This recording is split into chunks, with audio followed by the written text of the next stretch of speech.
मजबूत किया है। केटीआर साहब एक टैलेंटेड बंदा है, एक टैलेंटेड कैंडिडेट है, उसको वोट देना चाहिए।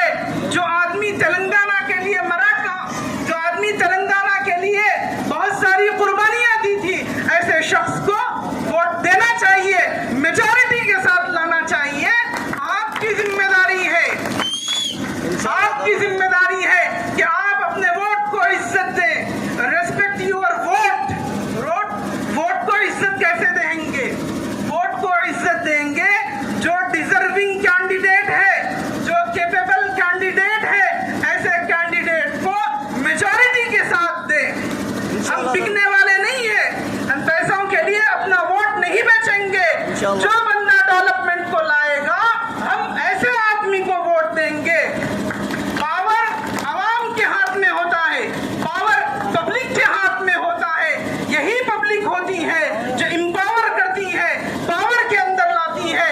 हाँ वो सीएम हो या एमएलए हो या एमपी हो, पावर एमएलए एमपी का नहीं होता, पावर पब्लिक के पास होता है, जनता के पास होता है।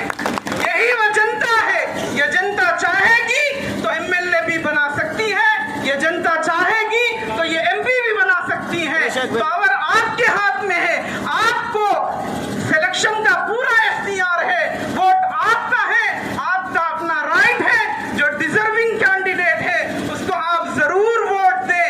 वो लोग जो जिन्होंने तेलंगाना फॉर्मेशन ऑफ तेलंगाना के लिए कुर्बानी नहीं दी, वो लोग भी याद रख ले कि केसीआर साहब ने किस तरह फॉर्मेशन ऑफ तेलंगाना के लिए, सेपरेशन ऑफ तेलंगाना के लिए कुर्बानियां दी हैं।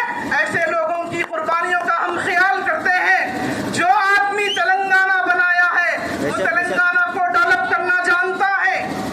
जो आदमी, जो सीएम तेलंगाना को बनाया है वो तेलंगाना को डेवलप करना जानता है।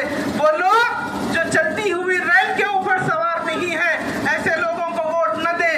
उस पार्टी को वोट दें जो तेलंगाना के अंदर डेवलपमेंट लाने वाली है, तेलंगाना के अंदर तरक्की लाने वाली है, तेलंगाना को डेवलपमेंट के रास्ते के ऊपर, विकास के रास्ते के ऊपर ले जाने वाली है। आप तमाम लोगों का बहुत बहुत शुक्रगुजार हूँ कि आपने मुझे बोलने का मौका इनायत फरमाया। Thank you so much.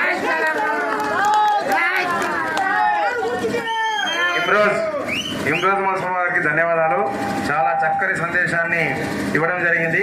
మనం ఎందుకు ఓటేయాలి, ఎందుకు ఓటేయద్దు అనేటువంటి విషయాన్ని చాలా చక్కగా వివరించినందుకు ఇమ్రోజ్ మోసాకు ధన్యవాదాలు. ఆయన ఎవరో కాదు, మన లారీల కుర్సీ సెట్ అంటాం, భక్త కుర్సీ సెట్ అంటాం కదా, ఆయన కొడుకే. కాబట్టి చాలా చక్కని సందేశాన్ని ఇచ్చిండు.